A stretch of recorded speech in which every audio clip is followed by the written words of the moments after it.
2রা March 2026 আমাদের supreme কোর্টের দুইজন আইনজীবী বন্ধু চৌধুরী মোহাম্মদ রেদওয়ান এবং গাজী এমডি মাহবুব আলম দুটি রিট পিটিশন দাখিল করেন।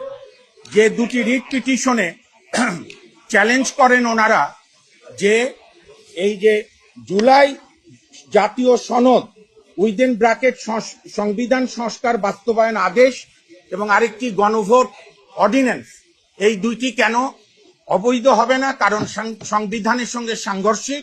আপনারাও পরিচিত এই শব্দের সঙ্গে, যেটা আল্ট্রাভাইরাস টু দ্য কনস্টিটিউশন।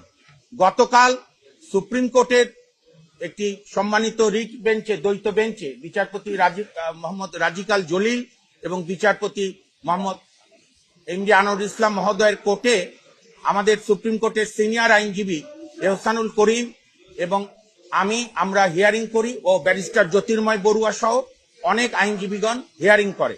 কোর্ট অত্যন্ত ধৈর্য সহকারে শোনেন এবং রাষ্ট্রের সর্বোচ্চ আইন কর্মকর্তা সম্মানিত attorney general, additional attorney general, তাদেরকেও হিয়ারিং শোনেন এবং আরো কয়েকজন আমাদের সুপ্রিম কোর্টের আইনজীবী বন্ধু যারা এই মামলায় এই প্রেয়ারের সঙ্গে একমত নন।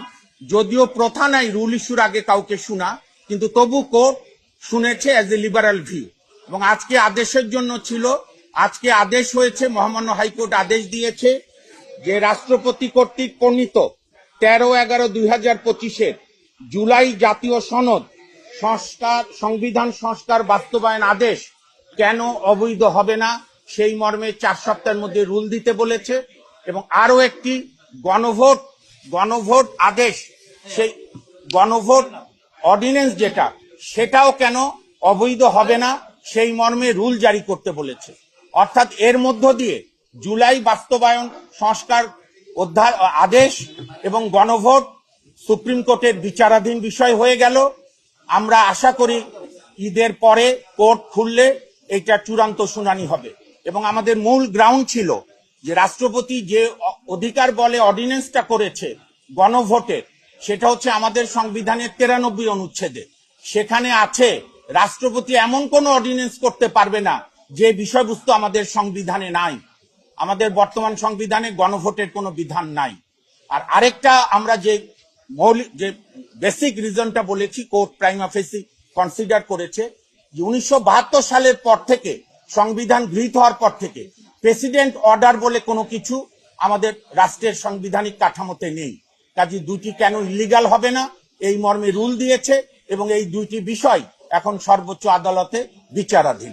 ডিজাইন, এলিগেন্স, বিউটি, সেরা পণ্য সবার জন্য জেভিকো।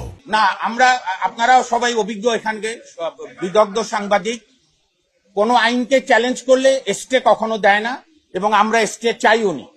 আমরা বলেছি, আমার ভাই যেটা জিজ্ঞেস করছেন, রুলের এক্সাক্ট টার্ম হচ্ছে জুলাই সংস্কার বাস্তবায়ন উইদিন ব্র্যাকেট সংস্কার আদেশ কেন অবৈধ হবে না এবং গণভোট অর্ডিন্যান্স কেন অবৈধ হবে না, যার মধ্য দিয়ে এই দুইটি বিষয় সর্বোচ্চ আদালতের বিচারাধীন থাকলো। দেখেন, আমরা জুলাই সংস্কার এই অধ্যাদেশ চ্যালেঞ্জ করার বা আদেশ চ্যালেঞ্জ করার বেসিক গ্রাউন্ড ছিল যে ওনারা ভবিষ্যৎ সংসদকে হাত পা বেঁধে দিয়েছিল, এইটা করতেই হবে। তা আমরা সেই ভুলে করব না। বাংলাদেশের মাননীয় প্রধানমন্ত্রী তার জাতির উদ্দেশ্যে ভাষণে বলেছিলেন, শেষ লাইন, যে দিন শেষে আইনের শাসনই হবে আমার সরকারের মূল কথা। আমরা বিশ্বাস করি যে বর্তমান সরকার এবং সংসদ রুল অফ ল প্রতিষ্ঠা করার জন্য যা যা প্রয়োজনীয় মনে করেন তারা করবেন। সেইটা আমরা ডিলিট করে দিয়েছি, কারণ মেইন অধ্যাদেশটার উপরে রুল হলে, যদি আমরা রুলে ইনশাল্লাহ বিজয়ী হই, তখন তো শপথ টপথ সবই বাতিল হয়ে যাবে। মেইন অধ্যাদেশকে আমরা সহজ বাংলায়, আমরা জুলাই সংস্কার শর্টকাটে আদেশ এবং গণভোট, এই দুটি প্রোপ্রাইটি চ্যালেঞ্জ করেছি। এই দুইটি সংবিধানের সঙ্গে সাংঘর্ষিক, কারণ বিগত সরকার 106 অনুচ্ছেদে সুপ্রিম কোর্টের অ্যাডভাইস নিয়ে 8ই আগস্ট তারা সাংবিধানিক ভাবে ওত নিয়েছে।